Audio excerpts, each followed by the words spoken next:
Cyberpunk Uncensored.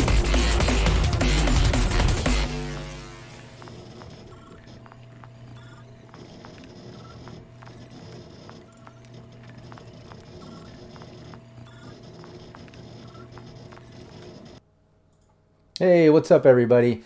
This crash course video is all about doing a net run. Now before we get into it, let me just remind you that there's a separate crash course video that breaks down Netrunner and their rollability interface. So watch that first so you understand all the different actions and things that a Netrunner can do before you get into us explaining a net run. That way it'll make more sense to you. But let's get into it. I got with me today Daniel, also known as Onrio. What's up, man? Not much. I'm having a good day. How about you? I'm doing better than yesterday. I should I should explain. We tried to record this yesterday. I woke up with this painful pimple on my nose, which was just the start of my day, and then we dove in to try to get this crash course video done, and my internet was messing us up, so it just ruined everything. But it's a new day. We're gonna knock out this crash course. I'm confident. I got my pimple with me. I'm ready to go. So I know you're probably worried that I wasn't gonna bring it back, but I got it with me, so we're good. But yeah, anybody watching, Daniel plays Onrio in our weekly ongoing campaign of Cyberpunk Red. You can check out on the Cyberpunk Uncensored Twitch channel. Catch us live every Tuesday, 6 p.m. Post Standard Time, or you can check out the archived version of each session on the YouTube channel. But yeah, let's get into a net run. Before we do the little example of a mini little net run, let's just go through, the different aspects that make up a net run and kind of just break down, giving examples and stuff. Let's just go through these little charts. Sure. Yeah, the first one here just explains how the quality of your cyber deck affects slots and cost, obviously, and your interface rank, which is your rollability as a net runner, affects your net actions. But will you break that down for people? Yeah, so I mean, generally there's three types of cyber deck. There's the poor quality, there's the regular standard, and then there's excellent. And it's basically 5 slots for the poor, 7 slots for the standard, and 9 slots for the excellent. And it's basically those slots are used, which we'll get a little bit more later, for programs or hardware pieces. That's how many of those type of options you have depending on which deck you have. And then your net runner will typically, when you create a character, will start with an interface of 4, which will give you access to 3 net actions. So if you have an interface between 4 and 6, you get 3 actions you can take per meat space round, or regular round that most other players have. It gives you an access to do 3 options, 3 of either the basic abilities or 3 programs that you can use. Exactly. And then those programs would use the interface in a D10 roll to determine the outcome. Exactly. So, and then I've got that little chart example too, resolving any of your abilities and stuff that I go over in that Netrunner breakdown video. Just a reminder, it's going to be your interface rollability plus 1d10 versus whatever DV, depending on what action it is. And I'll kind of explain how those DVs are set in a moment, a little bit later in this video. The other thing I wanted to mention is you can see on the chart here, your interface, this is how you're resolving any of these sort of attacks and such, is going to be your interface plus your program's attack plus 1d10, or black ice attack plus 1d10, versus the target's interface plus 1d10, or program defense, black ice defense plus 1d10. And that'll make sense in a moment. We'll explain how the programs have their own defense and attack skill, and it acts very much like, for a netrunner, what their interface rank does, adding to the 1d10. So let's get into some of these examples here. We basically have 3 kinds of non-black ice programs, and then there's some kinds of black ice programs. So non-black ice and black ice. And I've got some examples here. Obviously, there's a whole list of them, and some of them, attack programs and do other things. I just have here some, just to give some examples of the effects. I like these ones, and I like how they just show how they can do different things. But Daniel, once again, you want to take the mic and break it down? So the advantage of one of the net runners they get 3 access to, or 3 different program types that they can use. There's booster programs, there's defender programs, and there's attacker programs. Boosters gives you access to, maybe increasing your, pathfinder checks or your cloak checks. May increase your speed, which can be very important when fighting black eyes. So they're kind of things that modify, give you an addition to your rolls to accomplish things. Defenders basically are anything that prevents either damage to you or stops, you know, damage to like your program. So like, there's maybe a program like called armor that prevents brain damage to you, or stops a certain amount.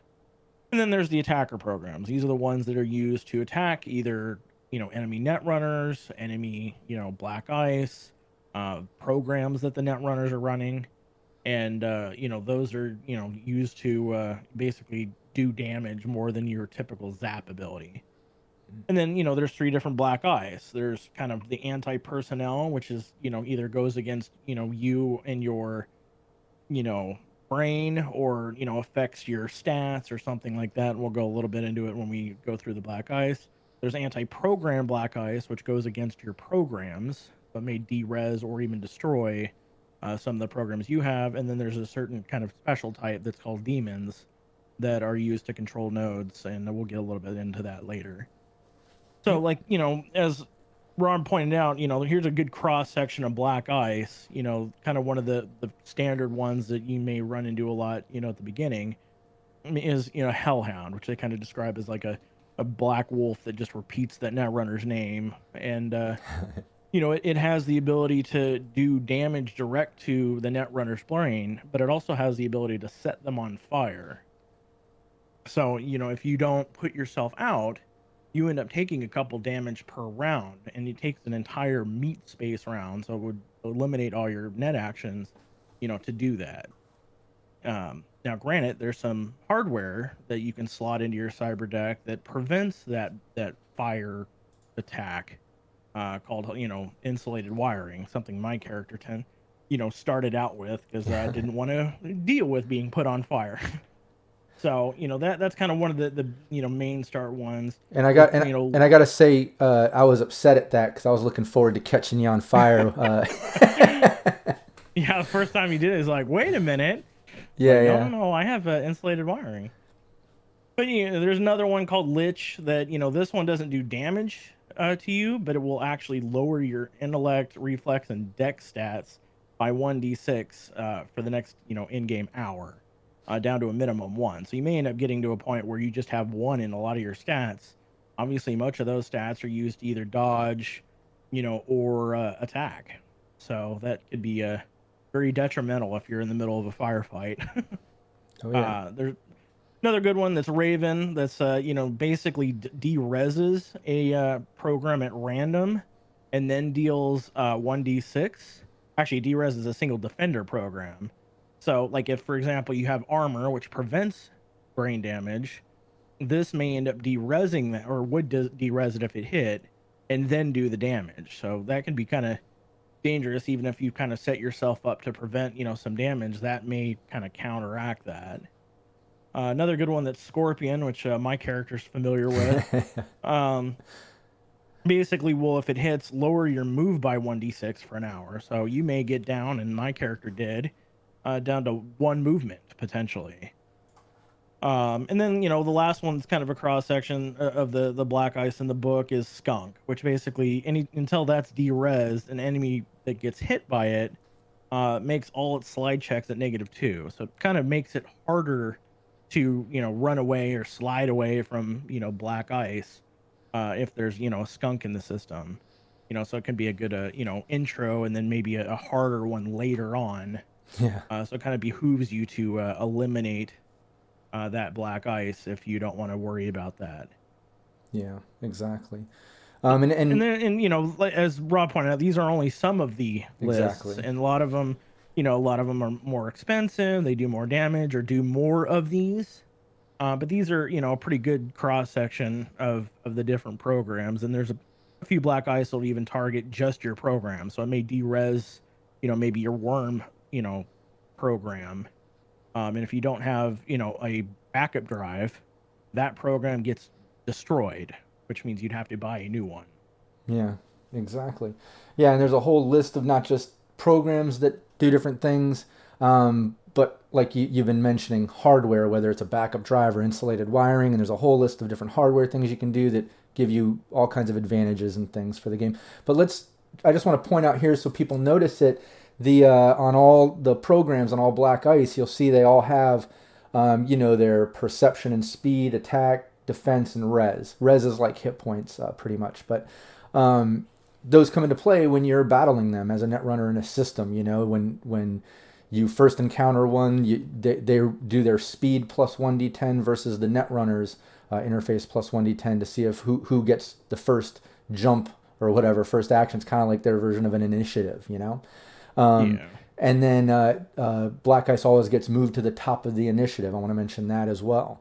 And then also, like you mentioned about slide, you have all these abilities and you can kind of make the netrunner, an attacker sort of netrunner, or somebody that wants to fight, or maybe someone that's a little more slick and wants to slide and get by. And there's all kinds of programs and hardware and things that can help you with these, being the type of netrunner you want to be. But I want to mention that if you don't kill Black Ice and you just kind of slide by and then you get forced out of a system, you don't jack out properly and take an action to jack out, you actually get forced out because maybe in the meat space you get pushed past 6 meters from the access point because you have to be within 6 meters to access a system.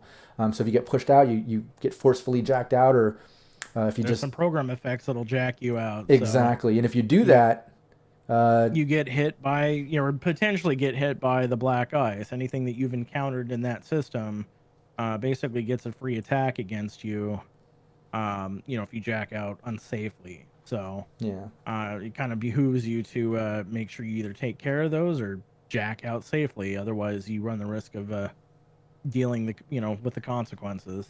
Exactly. In certain Black Ice, going to the stats, some like the Hellhound is really good at pretty much, the not being able to be slid away from, not being able to be out, speed on that first thing, has a high attack but has a low defense.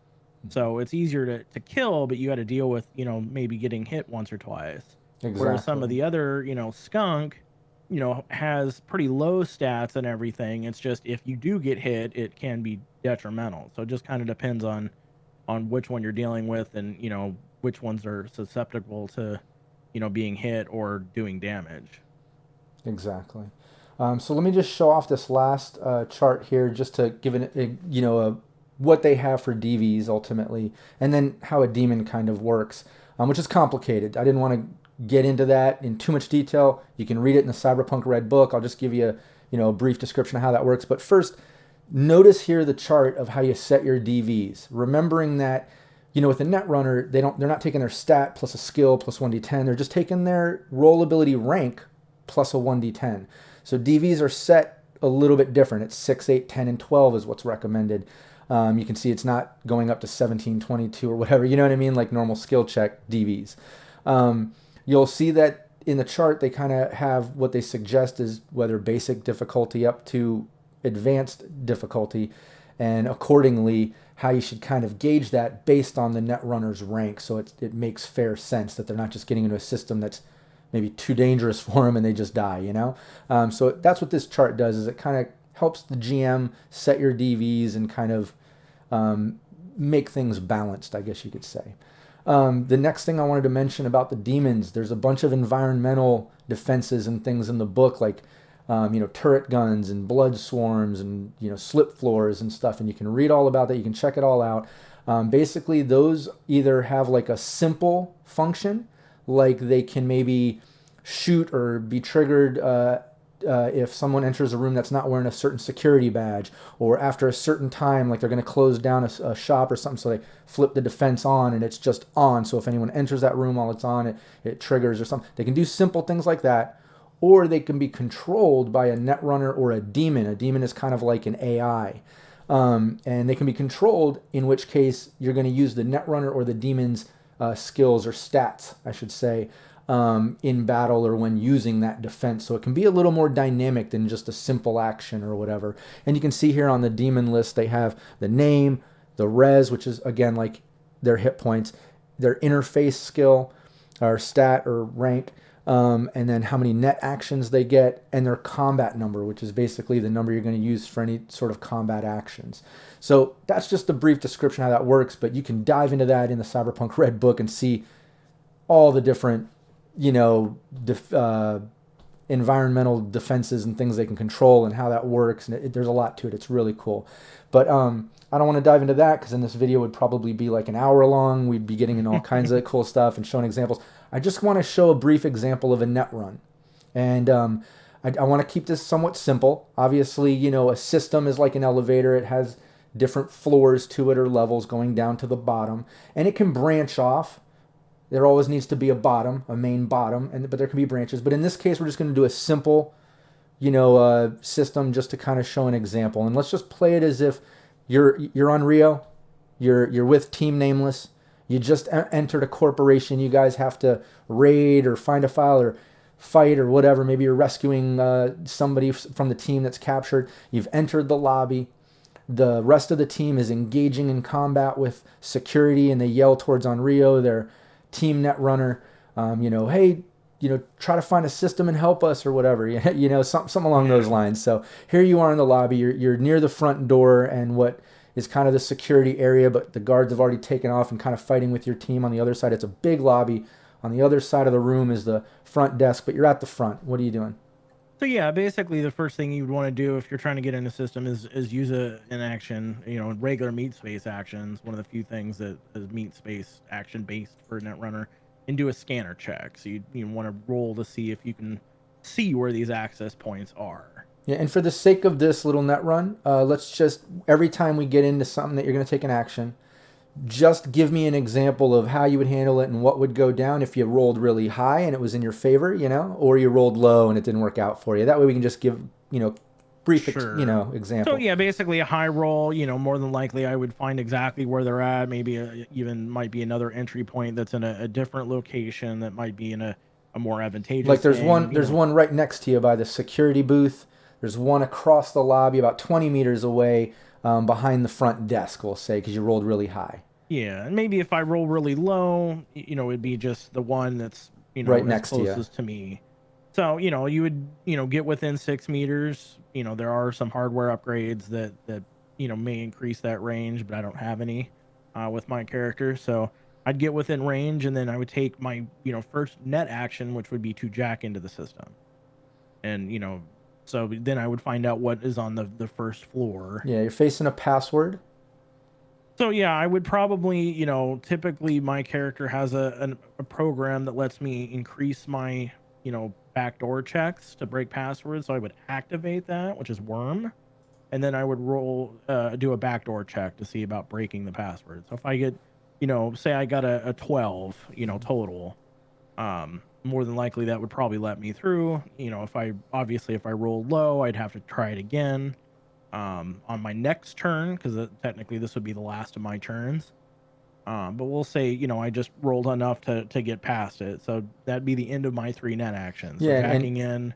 Yeah, I was just going to say, reiterate those 3 actions. Yeah, so the 3 net actions would be, you know, jacking in, you know, activating worm, which increases my next roll, you know, my password roll, and then doing a backdoor check. So those are my 3 net actions that I have available this, you know, round. Exactly. So then, you know, next round, you know, I get past the password. Next round, I would probably start out with a pathfinder check, which would, you know, let me see, you know, hopefully however many floors. Yeah, we'll say you rolled real high, and now, you know, you can see that it's a 4-level system, and you know, it's the password, which you've already been able to successfully get through. The next level, we'll say you can see a hellhound. You rolled high enough, I can tell you exactly what's on each level, you know. The next one is a control node. And on the last level, there's some type of file. If you rolled low, maybe I would just say, yeah, you can tell it's like a 4-level system, but you can't see what's on it. Or if you rolled really low, you can't even, you know, you're not able to really see anything. You're just going to have to kind of go for it. So since I know there's the hellhound, black ice, it's on the next level, I'd use my second, you know, net action to activate armor, and then I would go down to that level. Now that would, you know, immediately, since it's lying in wait, we would both have to roll to see whether it gets a attack on me, or if I basically am faster than it. Yeah, and Um, I would roll, you know, the Hellhound's speed stat, which is a 6, plus a 1d10.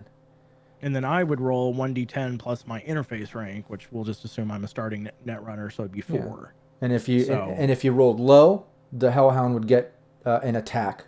an attack, and then we would just end up having to roll. I would again roll a d10 plus a 4. You would roll a d10 plus its attack Attack. stat, which is also 6 on a Hellhound.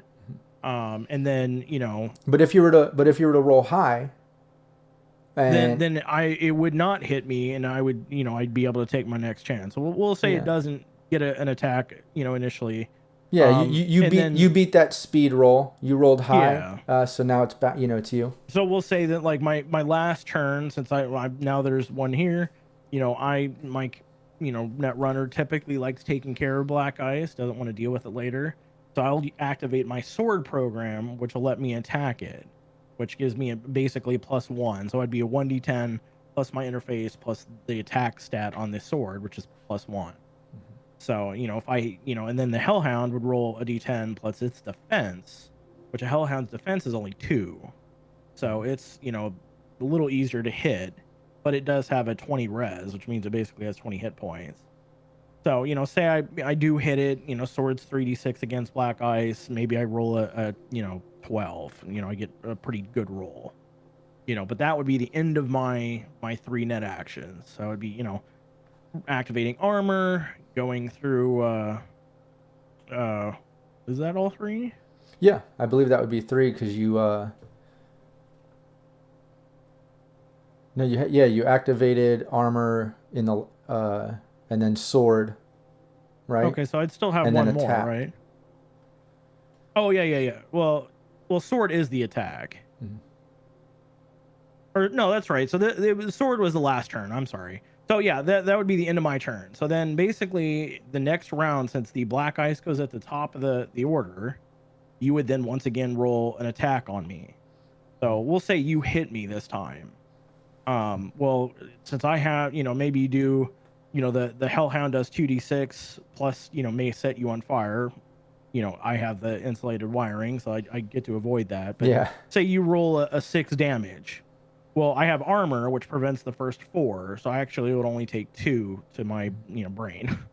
And then it would be my turn again. So I would basically do sword. Say I do hit it, but I only do 6, so it still has, a few hit points left. You can only activate, 1 copy per, meat space round. So I only have 1 copy of sword loaded, so I'd only be able to use it once. So I'd have to use zap, which is kind of the basic attack. But we'll say maybe I finish it off with the zap. I roll high enough that, and a little bit enough damage to finish off the Hellhound. So that'd give me, one more net action to go. So I would just go down a floor, which doesn't require taking an action. And I believe when I rolled the Pathfinder earlier, I found that had a control node. Exactly. So I'll use my last turn to do, a control check to see if I can beat that. And obviously, if you roll high enough, you would end up, being able to control it. If you roll low enough, you basically would have to just, try it again next net action. Exactly. And a reminder to GMs, that's where that DV chart comes in. When you set it based on like, okay, if the net runner's rank 4, I'm setting DVs typically to this. So Yeah. that's what that DV chart comes in handy for. But let's just say, yeah, you successfully went down, you got into the control node. You can see that. Oh, and just to back up a bit, if you didn't want to attack that Hellhound, you could have. Could have slid away. Could have used slide and try to get past it, depending on if it would be versus the Hellhound's perception stat plus 1d10 at that point, because he's trying to see you basically whip by him. But again, by getting by him, then you risk if you do get forcibly jacked out one way or another, it gets a free attack on you. So I think it's always smart to try to take care of it if you can. But yeah, you get into the control node. You successfully rolled high and got into it. It's controlling the front door locks, all the lights in the lobby of this building. It's also controlling some security cams. You can see that it's filming, you and your team fighting in the whole lobby. You can't see where that that's recording to, but there are security cams. You can also see that there's a turret, but there's no Netrunner logged in at the time to control it, and there's no demon there to control it as well. It's just kind of there. Maybe it's a night defense or something, but you have control over all these things. But I do believe yeah, that would be the end of your round. That'd be the end of my round. So now then, just to let GMs know, this is where like the other players in Meat Space get to all take their turn in initiative. Then when it goes back, and the enemies. yeah, exactly, and then it goes back to on Rio. So yeah, so if I got one more level to go, I understand it's got a file, so I would just go down to the next level. You can control once you have access to the control node. You don't have to be on that floor because technically it actually doesn't matter. You can adjust floors without taking actions anyways. So I'd just go down to the bottom. I would, you can copy the file if you want. That doesn't take a net action, but I'd like to see what that file is. So I'd roll, I have an ID check. We'll and that say, ID that ID is spelled, EYE-DEE ID. Like your I keep playing words. Being it. Yeah, I don't know. It's fun, but but yeah, go on. Yeah, and just also to go back for those that they're curious about sliding, you can only slide once per round. So if you slid and fail, you're stuck there.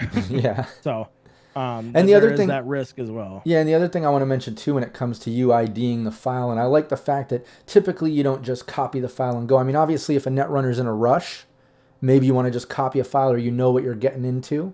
But sometimes it's better to always take a look because you never know what's there and what you need to take care of. In which this case, let's say you roll a high ID and you see that this file is basically where that security cam footage is being sent. You can see all the footage from the day, and the most recent being you and your team entering the lobby and starting to fight with the corporate guards. You're on camera. So yeah, I mean, I grab see that, and then since I'm at the bottom of the architecture at that point, you have a couple options. You can just jack out and take off.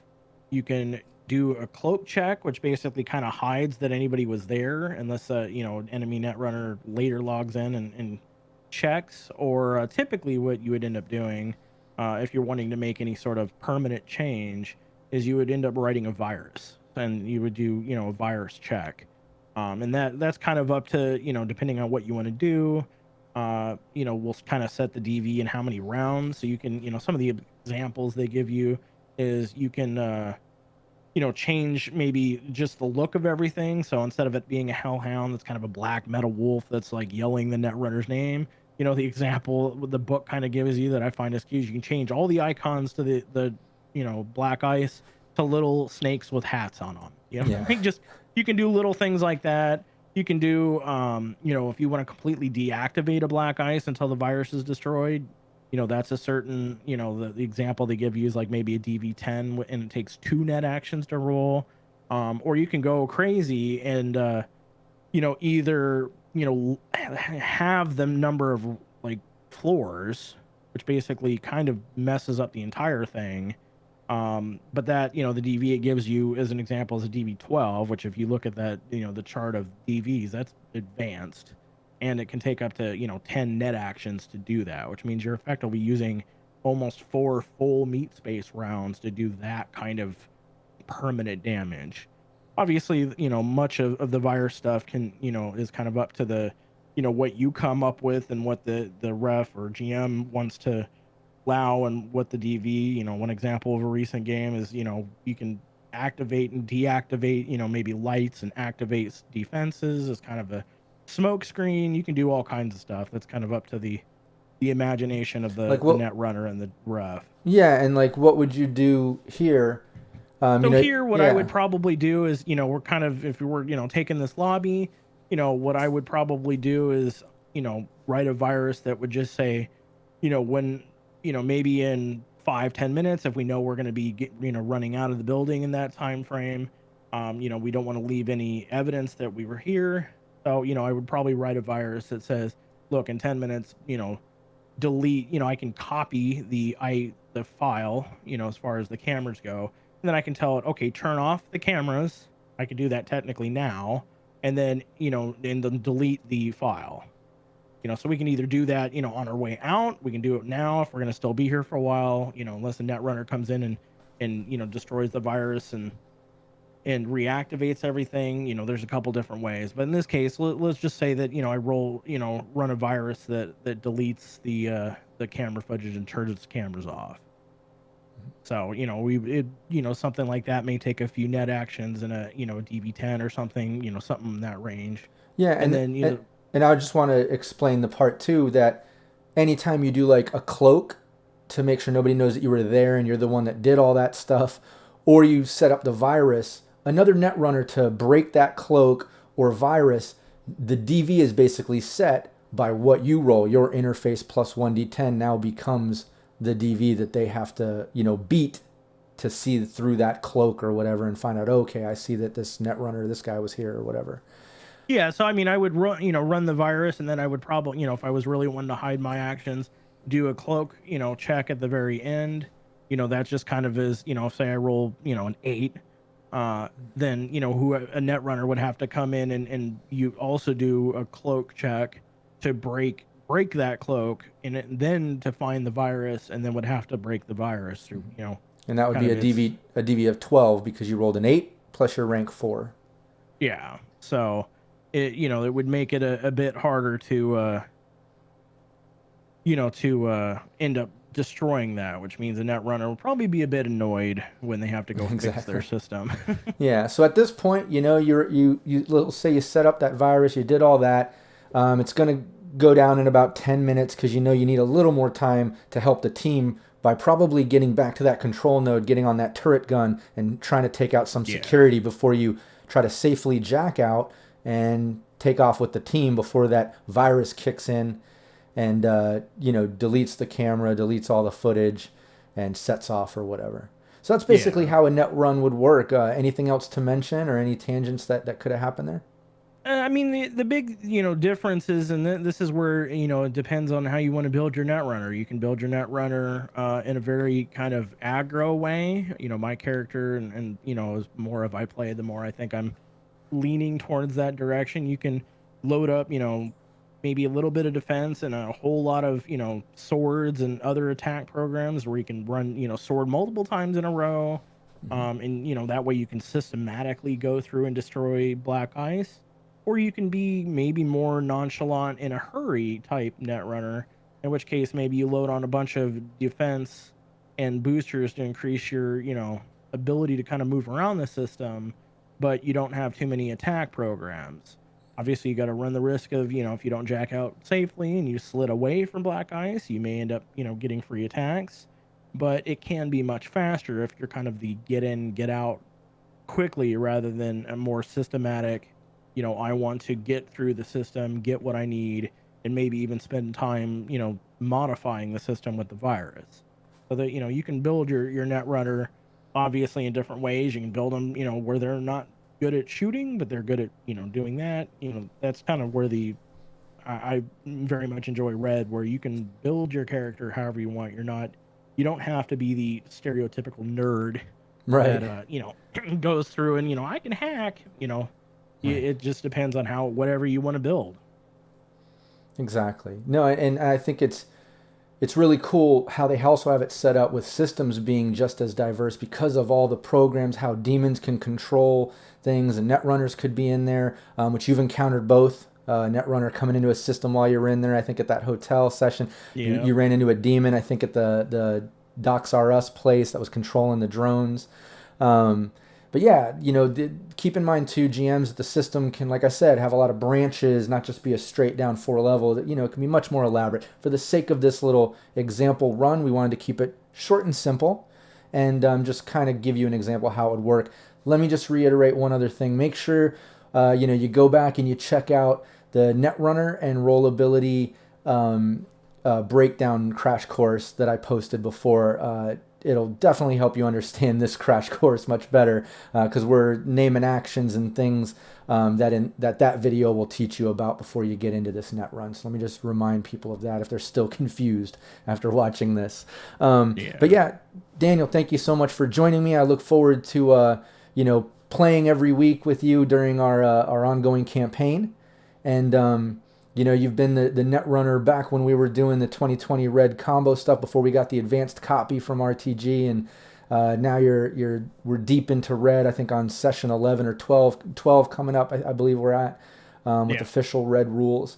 So I'm so glad you could join me for this because you pretty much are a netrunner. I mean, in real life, you're practically a netrunner too. I should add that. Yeah, I do a lot of IT stuff in real life, so it kind of fits my personality. I'm, not as interested at, not as cool as the net running abilities in Cyberpunk exist. I don't get to go through, fighting, wolves and liches, but Yeah. it's, very much that similar sort of computer thing. Yeah, so. and you just got to deal with evil other employees or customer service shit. I imagine those are your demons and programs and black ice or whatever.